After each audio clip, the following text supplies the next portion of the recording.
Excellent. Okay, gasoline prices, this is Ms. Craddock. Gasoline prices seem to have no correlation to the price of oil.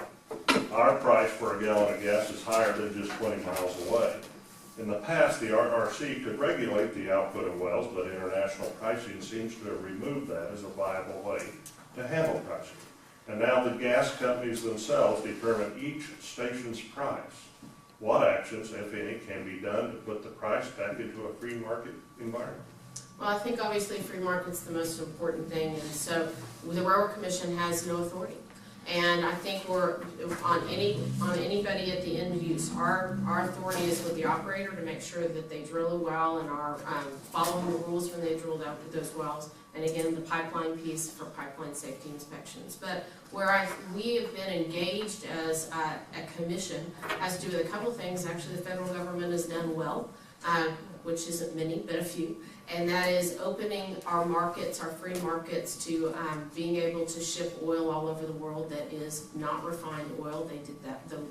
We forget about this, but in the Carter era, we thought we were running out of oil and natural gas in this country. So a lot of rules were passed to make sure we use our own, which I think is very important, which is why it's important to work with our partners in Canada and Mexico to continue getting natural gas and build a market that is natural gas and oil regulated between this country and those countries instead of OPEC and Venezuela, quite frankly. We are producing our own. So making sure we've got rules and regulations that people want to do business in Texas is very important. We're producing almost 3 million barrels of oil a day out of this state and about 21 BCF of natural gas a day out of this state. We're the largest. We want to continue being the largest producer. But as far as the correlation between the pump and the end user, the Railroad Commission doesn't frankly have the authority. That is free market driven, and I think that continues to be important. And part of that has to do with overregulation from TCQ and EPA, that those costs go up as it gets to the end market. Mr. Martin? So I will send you guys the link to agenda item number 3 at the Railroad Commission, where Christy and Wayne Christian have a conversation about the free market and how there really is no such thing as a free market, because they want to establish the market rate for a pipeline going in. And again, you can't come to a forum and say you're for free market, and yet when you're in Austin working on agenda items that as a lawyer you know what you're working on, promote a non-free market issue. It is very interesting to watch that take place. So when we look at this issue related to the oiling, to the gas stations and the price of gas, no, I am the free market conservative Republican in this race, and no, we should stay out of that transaction. When we had Hurricane Harvey hit, one of the things that took place is that big operators like Valero enforced force majeure. So they serviced their people first, their own people, and the other stations that were independents, or maybe they had the brand name on them but they're still an independent, instead of them getting it from San Antonio, they had to get it from Hearn. Well, then the people from Hearn, guess what they had to do? They had to bump up and get it from Dallas, and Dallas, guess what they had to do? They had to get it from Oklahoma. So the overall pipelines that are in place, one of them had to be shut down for inspection reasons, which is a good thing. We wanted to make sure there was no holes in it before we turned it back on. And number 2, the supply chain in the industry today in Texas, they have about 30 seconds or time. They have about 30 days worth of supply on hand. And when you have a natural disaster take place like this, again, it's things that you can't plan for, but we need to be more strategic about oil reserves. We need to be more strategic about additional pipelines, and we need to make sure that we're being business friendly, because that's what's going to drive the price where we need to get it. And I'm glad we're buying less oil and gas from over the sea. Mr. Craddock, right here. I would respond to that. Thank you. Okay. Mr. Martinez, despite their low output, which we understand to be 15 barrels a day or less, stripper wells contribute a fair amount of production.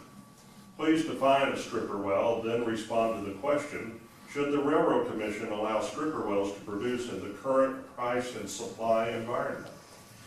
So again, being the free market conservative, we need to let the stripper wells operate.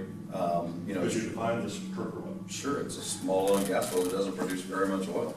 Yeah, so An Eagle Ford shale well, for example, is about 15,000 feet deep and can produce wild amounts of oil.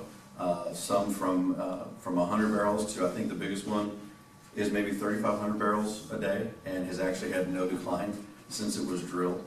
So there's some big differences there. But the stripper wells are generally shallow wells. You know, they generally go 1,500 to 2,500 feet deep in those areas. The old wells that you've seen forever and a day, the little bitty crickets, those are generally stripper wells. But related to the output, you know, we need to find ways to let them stay in business. We need to find ways to work with those operators so that we're not by indirectly creating orphan wells. And one of the things that we need to look at is the bonding capacity required for an operator to actually have a license. It's one of the things that I think we need to address that makes it more business friendly, makes it a less onerous regulatory environment. Because you've got a lot of people that they'll have multiple oil companies just because they see the difference in price in bonding requirement from, you know, a small group of wells to a larger group of wells. So those are some of the things that we need to look at to be more business friendly. And again, they make up a big chunk of the oil and gas production in Texas, and a lot more than what people really would know. Ms. Craddock? So I call them stripper and marginal wells, meaning they're producing anywhere between 1 to 5 barrels a month, have been a priority for mine because historically in the country they produce about 250,000 barrels a day. Well, that's not insignificant, and one is a person with a job. It's taxpayers that they're paying in taxes, and it's an important piece of once you plug those wells, that production goes away, and it's hard to re-enter that. So what my office did, again, last year, we did an oil field relief initiative. And part of what we looked at was stripper and marginal wells, because we didn't want them to go offline. We want them to stay in production. And what we looked at is the testing for those wells. So we require certain testing every year historically to make sure wells don't have pressure, don't have leaks, don't have problems, and particularly for older wells, that's important. But what we recognized, both with staff and industry input, is that we were asking for a lot of testing that cost money to these operators that was unnecessary. So that is one of the places where we've asked for less testing, as well as you're hitting certain standards, so those operators can stay in business. It's less paperwork for them to file. It's less paperwork for us to have to deal with as a regulatory body. And so we've prioritized marginal and stripper wells and those operators at this agency. Okay, Ms. Craddock, for the next question, we've discussed stripper and disposal wells. Now we're going to get into the hot one. Allocation wells are a big issue in Texas. Please explain what an allocation well is, and tell us where you stand on the issue and what actions you plan to do in this term on allocation wells. So allocation wells are wells that are being drilled. Let me back up, and you got to have a historical perspective. We're a state that does not by statute mandate forced pooling, meaning that if you are an operator and you've got another operator, we don't make you pool, and you've got property you want to put together. You own here, I own here, but the guy in the middle doesn't want to lease. We don't mandate that he has to, even though we've leased. The challenge that we've had in the state, so we don't mandate that, we're the only state in the country that doesn't, which makes us, as usual, unique in Texas. But we do have some rules in place for other kinds of wells, and what we've seen because of innovation and technology changes, frankly, in the last 8 to 10 years, is we are now drilling wells in this state that are horizontal wells. Meaning, you're starting here and you're going 2 miles down the road, right? And that's about the average length of a well bore in the state, in the West Texas area, and frankly now in the Eagle Ford, it's 1 mile to 2 miles down the road. Which means you have to, as an operator, have gotten all the mineral owners to agree to that 2 mile length. That's a challenge in the state. You've got a lot of mineral owners that you either can't find, want to negotiate better. Those are their rights too. And so in 2010, again, before I got to this agency, we started issuing permits for allocation wells, meaning you allocate, so say I'm the guy in the middle who didn't want to, and this gets really weird, and say you're the guy in the middle who didn't want to lease your property, but the people on either end did. We allow by rule or by permit, we allow that well to be drilled over here. It can go underneath your property, but you can't, the operator cannot frack or do anything in your property if you didn't lease it. They can drill this piece and this piece, but not in the middle. And so all of those, these are new issues. They are complicated issues, and we continue to work through those every day at the commission. Mr. Martinez, does your definition also match that, and what do you plan to do in this term to resolve the issues of allocation? So the definition is accurate, and thank you for that. What we need to do, though, is, you know, I remember when David Dewhurst was running for re-election, and he said, just give me 4 more years. We don't always have just 4 more years. You got to use what you got. And coming from an agency that realizes that when you're dealing with people buying homes and buying land, property rights is at the forefront of everything you do. And so making sure that property rights is maintained, protected, and elevated is something that I've done for over 6 years and have done even before I was appointed to the statewide office. And it's something that I will continue to do. And I have been the one that has been pushing for allocation well update and allocation well legislative change. Because again, it's not something you can just do by yourself. You can't just, you know, be a dictator and say, here's what we're doing tomorrow.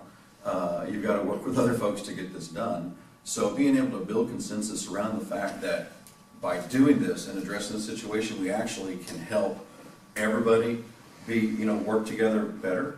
Having 5 children, you know, I'm experienced at getting people to work together better. I always wish I could do a better job, but it's certainly a good, fun experience. And when we're looking at these allocation wells, we need to make sure that property rights are maintained and are truly put in front of everybody. And we have to make sure that people on the street know that we're putting Texans first. We're putting taxpayers first. And we're having the operators and the landowners helping them realize they're really on the same side of the table. You know, when we have secrecy and we have an agency that's improperly named, it's very easy for someone to think, well, nobody's watching that because they don't know what's going on in Texas. Not everybody knows what the Railroad Commission does. So, yes, it's something that I have made an issue.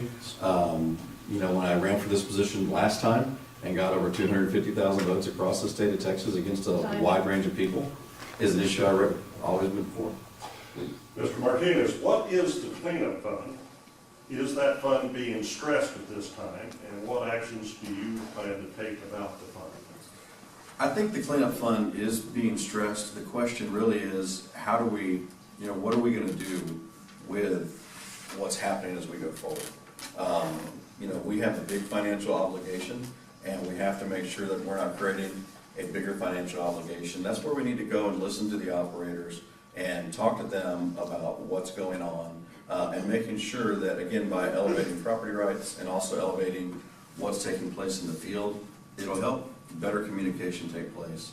And that'll allow us to do a better job in keeping things cleaned up and making sure that there's stuff not left out there and making sure that liabilities, like any business, aren't just left hanging. Are you talking about for abandoned wells? Is that what you? We're talking about the cleanup fund. That's what you have on your website. It's called the cleanup fund. Well, because we consider it 2 different things, so I'm assuming you're talking about abandoned well. I like the definition of a cleanup fund. Okay, because we kind of have 2 different. But there's nuances you need to know. Well, because our true operating budget, when you look at the legislature, is called the Oil and Gas Regulatory Fund. So historically was the cleanup fund. But I think what you're referring to has to do with abandoned wells in the state. So, that's how I answer the question, so to clarify. So abandoned wells in the state are wells that the Railroad Commission has inherited because the operator is no longer, we can't find them anymore.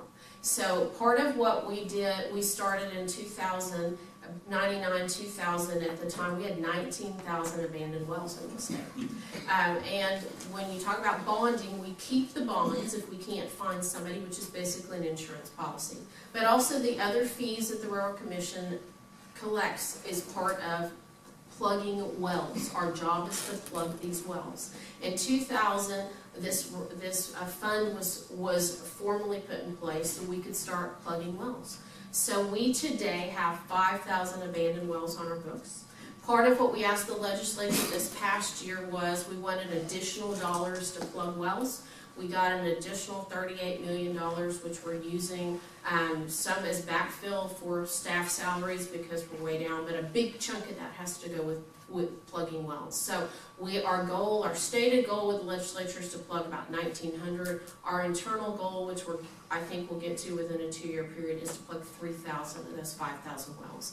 So it is a serious issue we've looked at. We continue to plug wells regularly, and we put those out to bid.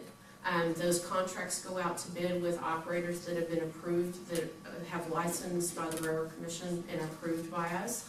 And we're trying to maximize those bids at this point. We also have inherited the wells that GLO had permitted out in the water. So as you might imagine, it costs a little bit more to plug wells in the water too. We have about 79 that are sitting out in the bay, and it costs us anywhere between $500,000 to $1 million to plug those. So we are doing those, and we rank those wells. So if you're a priority 1 or a priority 1A, you're on the top of the list to go be plugged. I think today we have 1, so all the way down to 4. We have a 1-minute rebuttal. And as we talked about with orphan wells as a general rule, in the bid process, a lot of times what they'll do is they'll bid out, a package at a time. And again, part of the reason they do that, I think is, again, they want to try to spread it around and make sure we've got people that are kind of, getting to these things quicker. But at the same time, you also have, I think we need to look at how we're actually bidding those out.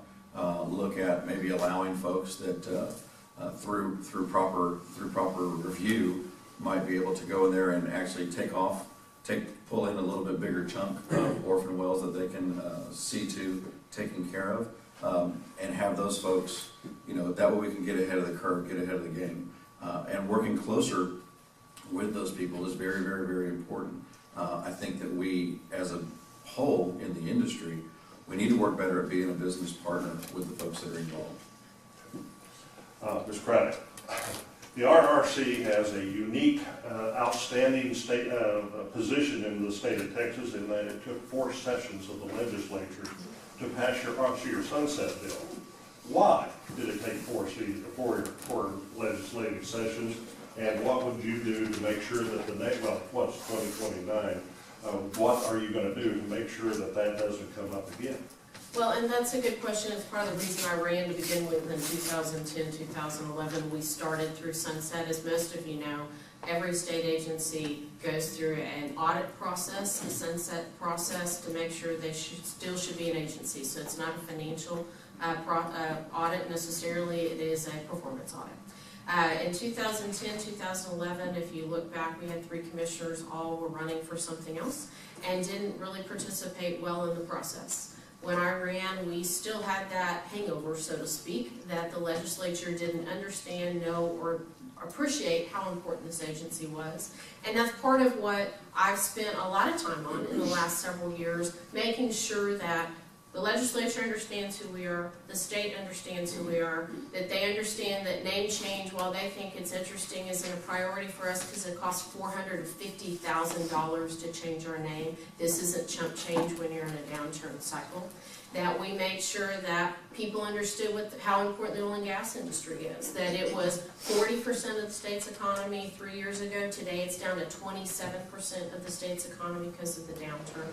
That this industry wants fair, consistent rules and regulations, and that we ought to be around as a regulatory body. And so that's part of developing relationships, not just with the industry, but it's interesting when you have industry and EDF walking into legislators' offices, and none of us are overly thrilled with the EDF every day, but when they walk in and they say, we want this regulatory body still at ground. And we've made some significant internal changes based on recommendations from the Sunset Commission. So I think going forward, our big challenge has been and will continue to be education, because the legislature doesn't understand what the oil and gas industry is. And also, frankly, being more responsive to the legislature, and I think we're doing a much better job with that. Mr. Martinez. Did a great job for pointing out why we need to change the Railroad Commission name. Again, I'm the one that really wants to educate people, and by changing the name of the Railroad Commission, it'll allow us an opportunity to get through sunset without having the question marks that came up multiple times through this particular process. Guess what? The Real Estate Commission, that has nothing to do with brain surgery, actually made it through sunset, and I was part of that process. And guess what? Made it right through. You know why? They knew what you did. There was no question about your mission, and they knew that you were on the job. The Railroad Commission, if you have that changed, then you'll have an opportunity to get through sunset a much cleaner and a much faster way. I will tell you, the $400,000 that was mentioned a second ago to change the name, you know what? Said it was chump change.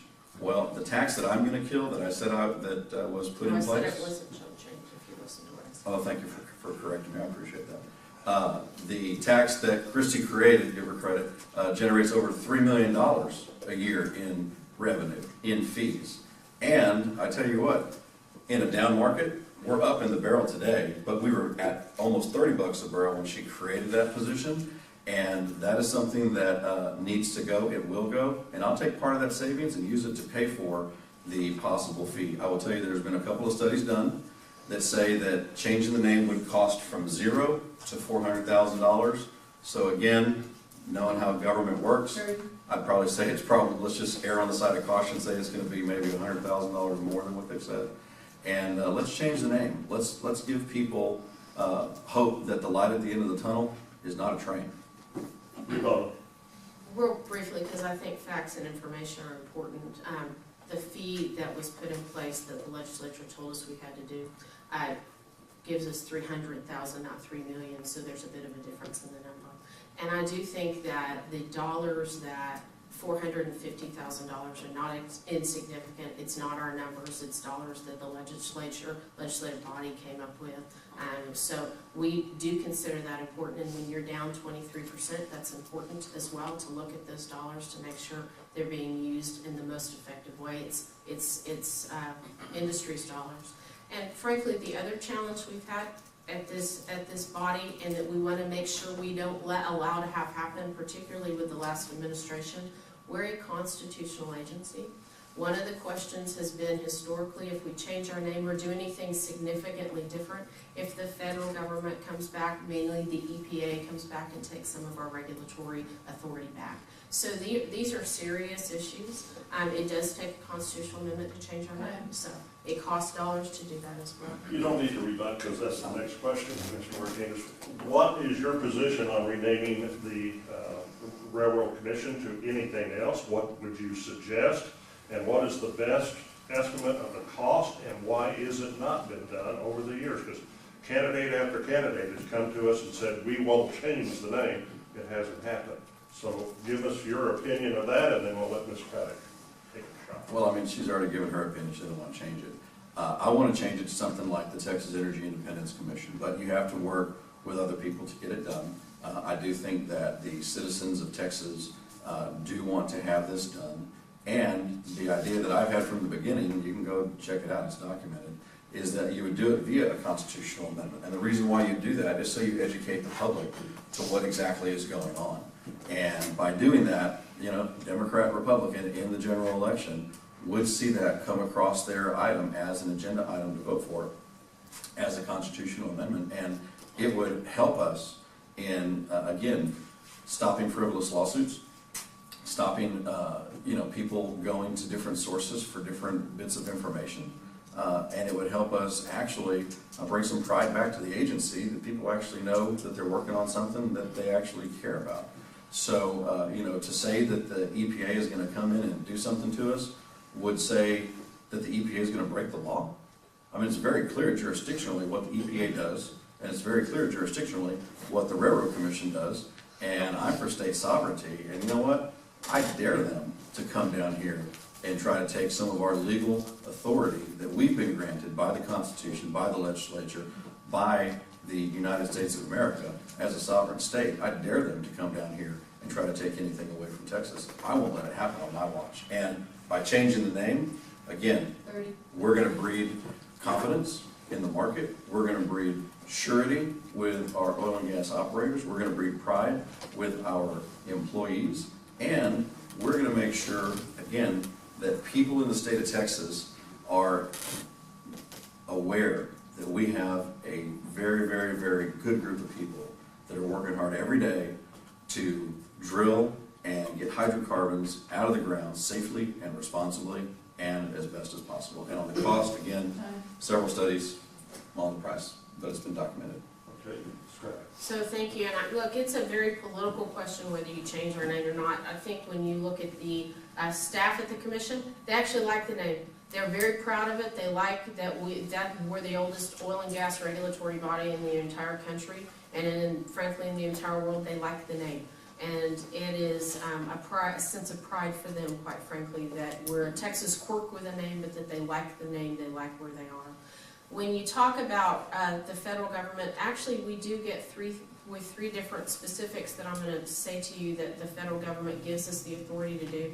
One, surface mining. People forget we do coal mines in the state. We talk about so much oil and gas, but we do coal mines in the state. And the coal mine, the agency that is in charge of coal mines federally gives us the authority to go out and do coal mines and regulate those coal mines and make sure the cleanup is being, and permit those. The second agency that we get authority from is PHMSA, the Federal Pipeline Safety Administration. We have so much pipe in the state, we don't want them in our business.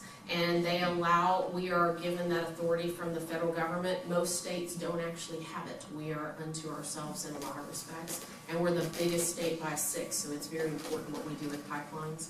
And the third place where we do get authority, and we've talked about it already, is underground injection wells. The EPA regulates this for a lot of states. We do it for Texas. So those 3 things are important. But the name change sounds great, but when you get into an agency who A, has pride, B, it's cost, and 3, it's a risk, it is very important to make sure we just educate the public. If you Google oil and gas and regulatory agency in this state, I think you find the Railroad Commission. Rebuttal. It's like this ring on this finger. It's a message to the world that I'm married and in a committed relationship. The Railroad Commission name needs to be changed so that people know that we are married to oil and gas and in a committed relationship with the public to provide the goods and services necessary, and so that they are drilled, operated, and transported safely, with fidelity, and with great commitment to the people, the process, and the outcome. It's really that simple. It's not a political issue. It is simple. I would even negotiate with you that you change it to the Texas Energy Independence Commission, and then you put a memo line formerly known as the Texas Railroad Commission. I mean, there's ways we can come together on working on this thing and still put the citizens first. And I think we'll find that common ground. Okay, next question. This goes to Ms. Craddock. During the sunset hearing, there was a great deal of input from the legislators asking why the fines assessed for rule violation is not more substantial. Has this been resolved with the passing of that bill, or is it a continuing problem, and what are your plans? So I don't know that it's a problem. So when we started in 2010, 2011, one of the things that they obviously were looking at, because we were in a budget process too at that point, is whether we were charging appropriate fines and penalties as we go out and do inspections and for enforcement. Part of what we have done actually is some by rule, but a lot has to be done by statute. We have raised some of those fines and penalties. We now have the ability also, as of last session, to actually keep those fines and penalties, because they were going back into general revenue. Again, oil and gas paying for the general revenue world instead of keeping it over at the Railroad Commission, where it's their dollars staying over at our agency. So we think we have addressed that and made some real, I think, some progress as far as people having to pay a little bit higher. The real challenge we have in an agency, though, is this. We don't want to be TCUQ. I don't think it's important that we need to be TCUQ, where they penalize you to basically put you out of business. We want to make sure we're working with companies and operators that they clean things up, stay in business, and that they self-report. And so that is how our rules and regulations are first put in place, and that's the philosophy of our agency is, we want you to self-report. If you self-report, we're not going to fine you. What a refreshing concept in government, right? And so, and if you don't self-report and we find it, but we come back out and you fixed it, we're going to work with you and you may not have as high a penalty. Again, we want you to remediate the problem instead of and I like my sister agency folks, some at TCQ, but instead of fine you and put you out of business. So it is a different philosophy, and that's where our challenge was in the sunset process, to explain that the Railroad Commission is not TCQ, that we want to work with our operators and people who do business with us, and we have a partnership to try to make sure that things are being done well. So when you go out and talk to the operators, again, they feel in a great degree that anytime they interface with the Railroad Commission, that it's a hostile exchange. It's a speed trap sort of a feeling. And, imagine if your water company said, hey, you self-report your water or else we'll charge you double. Do your job. It's pretty simple. Do your job. Allocate your budget so you can do the job you're commissioned out to do, and make sure that you're being a business partner and that you're not out there picking winners or losers. When you have operators that are saying, hey, I wish we had more inspectors. I mean, come on now. That tells me the intent of that person's heart. That tells me that they actually do want to do it right. But when you have an IT system that allows the inspectors to be out in the field, and if they're out of cellular coverage, it doesn't save the report they just made, and when they get back into the office, they've got to do it all over again. That's not efficiency, and it wasn't time-stamped from where they were at, because as we know, the law is the law. So what if you're at the end of the time period for a position, and now when they go to update it, because they were out of coverage, they're in a different position. So if we're going to truly change the feeling, and there's a reason why the legislature across the board had this issue, because oil and gas operators across the state of Texas feel like they were overfined and underserviced. We have to make sure that they feel like they're overserviced.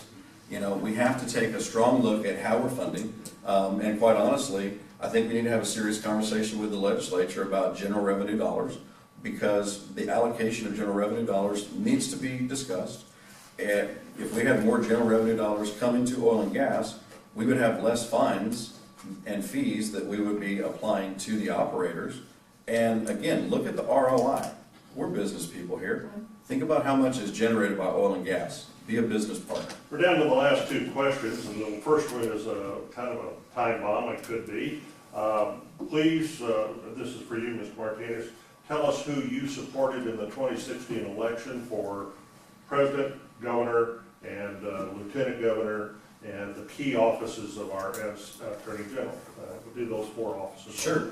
So, President, I supported Donald Trump. Again, I supported him as we got to the convention. Ted Cruz had just come out. Anybody heard of Brad Parscale? Brad Parscale ran the social media for Donald Trump. Just replied to a tweet of mine confirming that yes, that was true, and that me and our Lieutenant Governor Dan Patrick were out early for Donald Trump. And so, the facts kind of speak for themselves in that issue. You can Google my name and Trump, and you can see where I spoke on his immigration policy and said, hey, you know what, as a Hispanic, because they said, if you're a Hispanic Republican, you must not be voting for Trump now. I said, no, I'm voting for him because of this issue. It wasn't my first choice, but that's why I'm voting for him as one of the primary issues in going into the 2016 election. But more than that, he was running against our nemesis, Hillary Clinton. And how can you not do that? And don't take the hogwash, I supported the ticket. No, what did you do individually for this person? Secondarily, for Lieutenant Governor, I supported Dan Patrick. For Attorney General, I supported Ken Paxton. Is that Governor? Greg Abbott. Okay. Sorry. Now we go to this credit. I think I wrote them all down, so I don't think so. So when the presidential election was coming in the primary, look, I've worked with Ted Cruz and Rick Perry, so I didn't endorse anybody in the primary because I knew them all. And I'm glad that they're both up there doing good work for Texas and have our Texas perspective.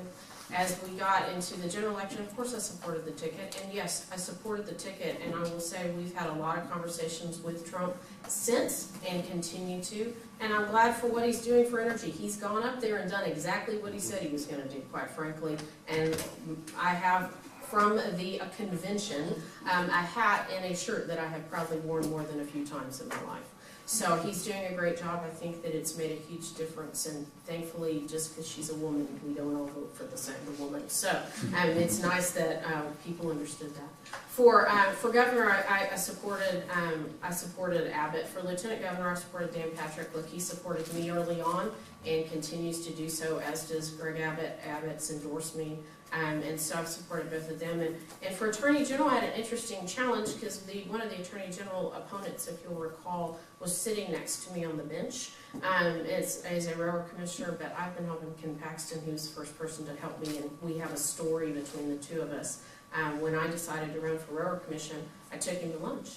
And he looked at me and I said, "You're the first person I'm asking who's an elected official to support me." And he said, "Yeah, I'll help you." Okay. And so when he was talking about running for Attorney General, he took me to lunch, same table, same place, and I said, "Yeah, I'm in. But I gotta sit next to this guy." But yes, we're absolutely helping you. So, we've got some good state elected officials, and we appreciate y'all getting to those of us who are up there elected. Okay, final question. Today, electors, legislators, and so forth are maintaining incredible communication with their constituents.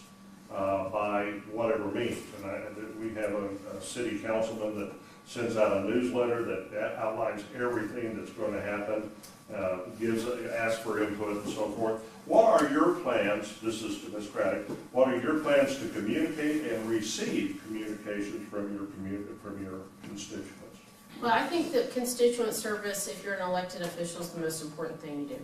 And in a state this big, it's a bit of a challenge, because we are very diverse. So if you look at, I'm going to start with just my travel schedule regularly. I'm on the road minimum 1 day a week, if not 2 to 3, because I joke you have to get out of Travis County to have any oil and gas conversation, because we don't produce oil and gas in Travis County. So I spend a lot of time on the road talking to people, different people, communities, small and big cities, and communities, because I think that their feedback's first and foremost the most important thing. The other thing that we do, we obviously do all the social media, so we Facebook, we tweet, not just out of the commission, but out of my campaign world. We do actually do emails, and I get letters at this agency, and we respond to them, and I respond to my own phone calls, which isn't always usual to the Railroad Commission or to state elected officials. I think it's important to pick up the phone and talk to people. So that will continue, and it has, and I've been there for like over 5 years, and like I said, that has been important to me and will continue to be. We have an open door policy, so if somebody walks in the door and wants to visit, we're going to do that. If I'm not in the office, somebody in my office is going to take that call or and respond to them, and we've got a pretty aggressive response cycle. So that's important, because if you aren't having conversations with your constituents, and it doesn't matter what you do. If you're in the oil and gas industry, I want to hear what you're doing. If you're a landowner, I want to hear what you're doing. If you're a city official, I want to hear what's going on too. Because part of the challenge we've had at this agency, and frankly this industry has, is not communicating well across the state with all constituencies, and that's been part of my priority and will continue to be. Ms. Martinez. Communication has to really work, and we have to make sure that we are actually engaging with the individuals and not just providing them lip service. So, as commissioner for over 6 years, I can tell you that I didn't provide lip service. I actually had my direct cell phone number listed on the agency website, because, you know what, I've been in the public arena and I'm not afraid to take a call or call somebody back, and I think it's important that we do that. I think it's also important that not only do we communicate, but I think we actually need to develop a process that handles each one of these issues and categorizes them, so that we have long-term resolution to the complaint or the concern or the call that was brought to you. Because if you don't do that, then you're just providing lip service. So again, it's very important that we do that. Social media, we've got a very wide following on social media, and they're all unique followers that we didn't pay to have follow us, and they're very engaged. And we try to do some of that. I try to make sure I don't include my kids' names on anything, so that's important. But we really need to make sure that you are an elected official that is really what I call a retail politician. You have to be willing to go out there, look that person in the eye, shake their hand, and really care about what their issue is, or at least have the strong desire to help solve their problem or get them where they need to go. And if we do that, then we will have an opportunity to do better things in Texas. But right now, a lot of people in Texas, I talked to somebody the other day that was not for changing the name and very strong about it, and they knew a lot about the industry. And I asked them, I said, how many people in Texas do you think really know that the Railroad Commission, how many people don't know that the Railroad Commission does oil and gas? And they came back and they said 50%. And I said, okay, so 11 million people. So again, if you're going to communicate, you got to know where to communicate. Okay, fine. Oh, I didn't have a response. Okay. All right, so now we come to the closing statements, and Mr. Martinez, you start that off. Sure. Well, first off, thank y'all for coming here today. We had a fun time driving through the rain to get here. It was a little slippery. I'm sure you did as well. And thankfully we all got here safely. And as we roll through this campaign, it's been a privilege to go to Midland, go to Odessa, go to North Texas, go to all parts of Texas, and really work hard to earn the vote and of the people in the great state of Texas. When we're looking at this race, it really comes down to a couple of key things. We have to make sure, do you want the agency to move forward, or you think it's as good as it can be and it just ought to stay where it is? And if you want the agency to move forward, then I'm the choice for you. I'm going to make sure that we kill the job-killing taxes that were created by others. I'm going to make sure that we're more transparent and make sure that when we have issues that come before the commission, that, you know what, we're going to recuse ourselves, or we're going to highlight the commissioners that aren't recusing themselves. We're going to make sure that the citizens and the taxpayers come first. We're going to make sure that we're protecting the public. We're going to make sure that we're not taking votes to benefit our own personal interests, and we're going to make sure that we're not setting market rates that are anti-free market. I'm also going to make sure that the staff is excited about coming to work and is not afraid to come to the agency. As we move forward, there's a great opportunity for us to really overtake and be #1 in the world for oil and gas production. As I said earlier, we're just behind the Russians as it is today. And we need to make sure that if we want to overtake them and continue to produce more and to be energy independent and be energy dominant, then we have to elect someone that is putting the taxpayers first, the citizens first, and the industry first, and not run it like their own personal business. I'm pro-life, I'm pro-gun, I'm pro-family, I'm pro-Israel, and most importantly, I'm pro-Texas. Thank you all for being here today. That's right. Thank y'all for taking the time. It's nice to be in a room that has good questions, by the way, and some tough questions, but obviously I understand the Railroad Commission. Look, I ran for the Railroad Commission because I think we needed somebody who understood the industry, understood the agency, and wanted to be there for a while. So I'm running, and I'm probably the first person that's run, I think, in 15 years, is what somebody told me, for re-election to this agency. And why? Because I think we're doing good things. This state needs to continue to be a leader. The agency needs to continue to be a leader across the entire spectrum. And you need some consistency in rules and regulations, and somebody understands what they're doing and has built and will continue to build relationships across this state, not just with elected officials, but people who know they can pick up the phone and call and talk to me so we can solve a problem.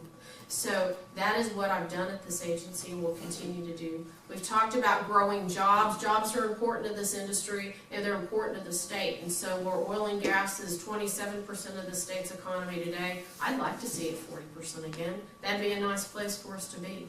But the reality is this industry is changing. You need somebody who understands the innovation, understands our rules and regulations, and understands the direction this industry should go because they've developed those relationships and wants to continue to communicate with people across the state about what we do and how important it is. So I'm excited about being at the Railroad Commission. I've got a lot of endorsements across the state to be re-elected, not just industry, but Empower Texas, We the People, Northeast T4T. The governor has endorsed me. We've got a great group of people who have endorsed me because they look at what I've done, look that we've brought some seriousness back to this agency, and they want somebody who's going to be there and be there for a while. So I appreciate y'all being here and being engaged, and I look forward to your vote, and I appreciate your support. Thank you. Thank you so much.